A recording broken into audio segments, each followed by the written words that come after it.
Set myself free.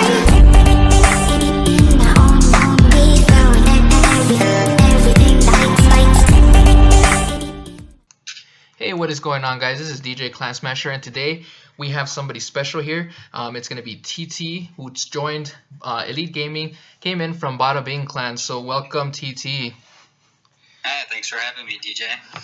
Well, thanks for being here, man. So we're going to go ahead and go through his attack because, as you can tell, he did a great job with the other war. He got a 6-pack, Echo Through Me, did a real great guide. So we're going to go ahead and show you a guide here, too, because he also got a 6-pack in this war. So we're going to go ahead and scout this base on number 18. And now that we have the base up, I'll go ahead and let TT take over and let us know what he's looking for the base and just kind of give us some more general tips. All right. Well, for this base, you can access both of the Infernos pretty easily with 2 jumps right up the middle. So that's usually what I'm looking for first thing. First jump will get you into the Inferno compartment, and then the next jump will get you into the core, but you can see where the Inferno tower is located right next to the wall, that the bowlers will be able to take it out without needing to jump the wall. So that's definitely the first thing I look for, is being able to access both Infernos with 2 jumps. You need 2 rages and 1 heal for the kill squad. 3 jumps I've found just doesn't really work very often. And then when I'm deciding how to deploy my flanks and set my funnel, I really pay attention to the splash damage defense and air defense. The air defense, you want to look out for any air defense that are 5 tiles away from the outer wall, so then the Archer Queen can't reach it, but yet they'll still be able to reach the healers once she passes. Okay. And then the splash damage defense, you want to look out for them being able to take out the skeletons and the witches really quick. So wizard towers, bomb towers, mortars. So for this base on 18, I'm going to send my flank on the left with the Archer Queen, because of those wizard towers up there would do a lot of damage against the witches.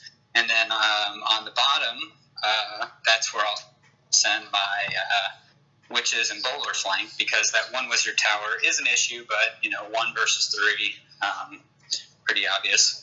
Yeah. And the air defenses are of no consequence at all, being on the corners like that. The Archer Queen's going to take it out before they can reach the healers.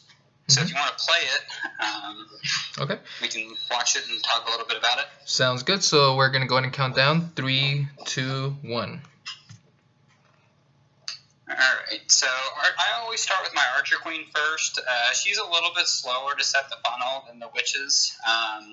There's a few times where I'll flip-flop it, but it's rare. So then I drop my witches first, and usually 4 or 5 bowlers to set the other flank, or set the other funnel. I'm a big fan of dropping my jump before my kill squad. It depends on what's on the outside of the wall, but it generally directs the golem better. And I like when my golem gets over faster, because generally there is giant bombs in front of the Inferno Tower, and if I can get my king or the golem to tank a giant bomb or 2, then that's really going to be very helpful for that heal and those bowlers. So they're just working their way in, clearing out the whole middle. That Inferno Tower goes down really fast. The bottom flank is, doing its job. Nothing really got to it. This base was really weak. It's basically a glorified Town Hall 9 with level 1 Inferno Towers. It's not really an issue for this base, or for this attack strategy. Right. Exactly. A little bit, but because the defenses were so weak, it just really wasn't too much of an issue. To be honest, it's... Oh, sorry. It sounds like we lost you there a little bit after you said, to be honest. It'll get done. Yeah, and then like you said, it is a tier 1, which would be weaker defenses, like how you said. And it was a fresh hit, so that's still pretty awesome that you went in, you knew exactly what to do, and you were able to take it down right away. Right. Yeah, this war was actually 2 fresh hit 6-packs, so that was rare and very nice. Yeah, that's just amazing, man. Especially with these kinds of wars that are more competitive, it's always nice to be able to get those solid 6 packs. So we're gonna go ahead and go to the next base, which would be base 16. I'm just gonna go ahead and click scout for now, and if you want to say anything about the specific base or anything, or if you just want me to press play, and then we can just go through that one as well. Yeah, so I'll talk about the base a little bit first. So you can see with this one, pretty much any way you enter the base from 6 to 9, 9 to 12, even really 12 to 3, you could access both Infernos with 2 jumps. So the next thing you want to look for is the Wizard Towers and the ADs. Well, splash damage and ADs. In this base, the Wizard Towers are what's relevant. So if you see down the bottom part of the base, those 3 Wizard Towers on the outside, those would do a lot of damage against the witches and the skeletons. Basically, the skeletons just get fried in one zap, so then there's no defense for the weak witches behind, and then everything will just pick off the witches. So that's your big problem. So you want to send your Archer Queen down that bottom flank, and then as you see on the opposite side, the ADs are what causes a big problem for the Archer Queen flank, because they'll snipe the healers. So that's perfect for your witches and bowler flank. Mm-hmm. So then you're going to put your jump around 10:30 and your second jump right in the middle, and that accesses most of the base. And earlier I was mentioning liking to jump or drop the jump first to get your golem pathing right, but with this one having those defenses right on the outside, it's not as important because the golem was going to target those first before it goes inside. Mm-hmm. If you want to go ahead and play it, yeah, let's go ahead and do it. So yeah, this one's fog hitting the base, so we'll go ahead and play it in 3, 2, 1. Okay, so yeah, he drops his Archer Queen first, setting the funnel. Takes a little bit longer, like I said, so that's definitely the way to go. Witches and bowlers up top, starting that funnel. You want to make sure that you get a pretty good funnel down before you start your kill squad, before you drop your golem, before you get that jump spell down.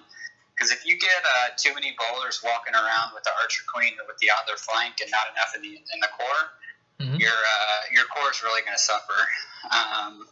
The nice thing about this attack and the nice thing about the healers on the Archer Queen is even if your core doesn't get a ton of value, as long as you can get to both Infernos, you still have a pretty good chance of getting 3 stars and clearing the base. So it's not super vital to only keep, say, 4 bowlers on the opposite flank. You can get up to but anything more than 6 bowlers on either flank, cumulatively, you're just not going to have enough in the core. Mm-hmm. So you can see his core, or his kill squad got pretty much all of the core, and the healers actually get off the queen. But at this point, there's really nothing to harm the queen. So this was a really nice attack strategy, kind of ending in that bottom corner with, not very many defenses left. Right. His kill squad and his troops are dying, but there's just not much left of this base. It's a really good, plan, kind of allowing the triple without complete and total domination, like we saw in some of the other videos or some of the other attacks. Exactly. Yeah, I do like this base as well, just because it gives us a pointer as far as how deep the air defense is and how it could give you a hard time with the queen. So that's good. That way the viewers can kind of see what air defenses you're trying to avoid. So at least we got that part covered. So right. And another thing to look out for, you saw on that one where he kind of got the town hall very last. Mm-hmm. The town hall has a lot of hit points, and generally speaking, if you're going for a 3-star attack, you kind of want to leave that town hall on the back end.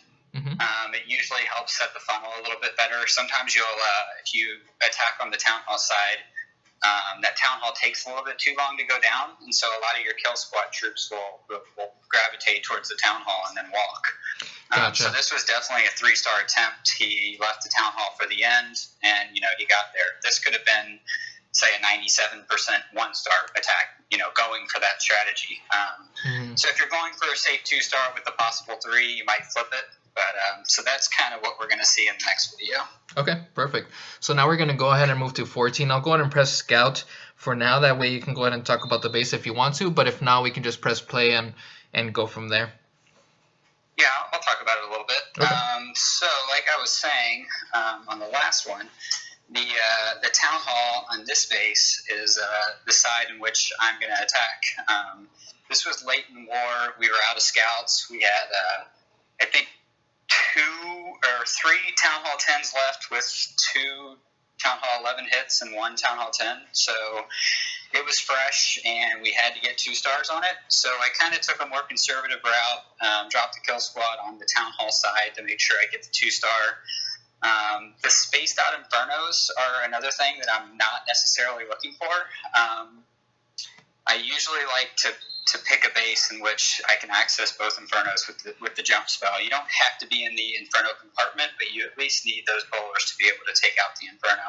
Mm-hmm. So when you pick a base like this, you really want to make sure that you pick a good path for your queen, because basically it's probably going to come down to the queen finishing off the inferno tower all by herself.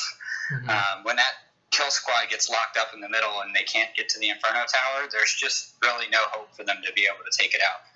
So this attack was really kind of by design from the war, going for 2, possible 3, leaving that inferno for last. It's definitely a riskier play, but it ended up working out, and we get there. So if you want to play it. Yeah, so we'll go ahead and play it in 3, 2, 1. All right, so I'm going to be hitting from 9 or 3 to 6 here. I brought a few archers on this one to clear out a little bit of the outside trash. With this comp, I always use the same comp, more or less, and you have 4 extra troop space. I'll usually bring a wizard, sometimes 2 minions, this time 4 archers. Mm-hmm. Point being, to keep those funnel troops closer to the defenses, like especially those skeletons. That way they can do maximum amount of distraction. And that 1 barrack up at the top, I took that out just to kind of keep the queen more direct to the kill squad. Mm-hmm. All right, so I had a few more bowlers walk than I was hoping on this one, but the kill squad was big enough and not actually needing to get both inferno towers, so it worked out really well. The heal ended up working out perfectly right after the giant bombs, but the giant bombs got tanked by the bigger troops. Mm-hmm. And then, so this is where the kill squad gets locked up here and, can't take out the inferno. They almost did when they were bouncing on those skeletons, but can't do it. So this is where you're really kind of relying on your queen to get there. All those skeletons survived because of taking out those trash defense, which really helped for these bowlers to get that inferno right there. And at this point, it's just all about having the queen survive the raid. And this raid, the ADs were on the back side and the left side, so I sent the queen on the right side. Really no risk for the healers to get hit. The wizard towers were on the right side, so that's, good for the skeletons on the opposite side. It's really the same kinds of strategy that you're looking for, so same kinds of things to look out for and avoid on every base. And the main thing is to really pick the right base for this attack strategy. It won't work on every base. It won't even work on most bases. But the bases that it does work on, there's a lot of room for error. There's not a lot of pre- or mid-attack skill or adjustments that need to be made. It's all about picking the right base, making a good plan, executing your plan, and getting the right amount of flank troops to kill squad ratio, depending on what you need the kill squad to do. Right. Generally speaking, you're going to need to get both infernos down with the kill squad, so you want, say, 90% of your troops to go into the middle. This one base right here, I left the back end inferno, what I thought was supposed to be for the queen. Luckily, we ended up getting it with the left flank, but that left flank had, I think, 8 bowlers instead of 4. So, that's why that worked out like that. We didn't need 90% of the kill squad, or 90% of the troops in the kill squad. Yeah, and the good thing is that like the boulder bounce too, when they were in the core, they were trying to break in the wall, and while they were trying to get through the wall, that kind of weakened the Inferno. So I mean, those were some good boulder bounces that happened to be there. So that definitely Yeah, helped. for sure. That's one of the reasons why I like to drop my rages so early. I've talked strategy about this with a few different people that also kind of like to run similar styles with the same army comp, and most people always comment on how early I drop my rages, and I'll usually drop my first rage outside of the outer wall, get those bowlers raged as soon as possible. The bowler bounce is, way more deadly under rage. I almost don't think you can drop rage soon enough, to be completely honest. Mm-hmm. And another thing too is those, if you can find a golem TC, if it's not a fresh hit, don't be worried about the level 7 golem. It's really great for the raged, healed bowler kill squad in the middle. They have like a few extra bounces to take out a level 7 versus a level 6, and all of those raged bounces are causing splash damage in the core. So something to look out for as, a good thing for your attack is if those new max columns are great for this hit. Yeah, exactly. That was nice. I'm just replaying the attack just so that they can see how early you use the rage spells, pretty much at the very beginning. So I just 2-timed it just so that they can see that in the background while you're kind of explaining that part. So that's real nice. Was there anything else that you wanted to add for the comments before we wrap this attack or this interview up? Not at this time. I think we pretty much covered it. If anything, I kept repeating myself, but it's really, it's the same thing every time. It's just all about base selection and a good plan. There's no real big secret or trick to it. You just want to keep the healers alive on the Archer Queen and keep the skeletons and witches alive on the outside by avoiding splash damage, and you'll see good results. Yeah, definitely. So I definitely do appreciate your time. I happen to get the orange little Wi-Fi thing, which kind of sucks, but it's okay. It ended at the right time, I guess. So thanks again for doing the interview with me. I really appreciate it. Great job on that 6-pack. So we'll go ahead and end it here for now. And guys, if you do like the video, definitely give it a like for TT. Did a great job. Pretty much donated his time to us here today. That way you guys can have this video and learn from it. He did explain a lot, so I do appreciate it. And I'll see you guys next time.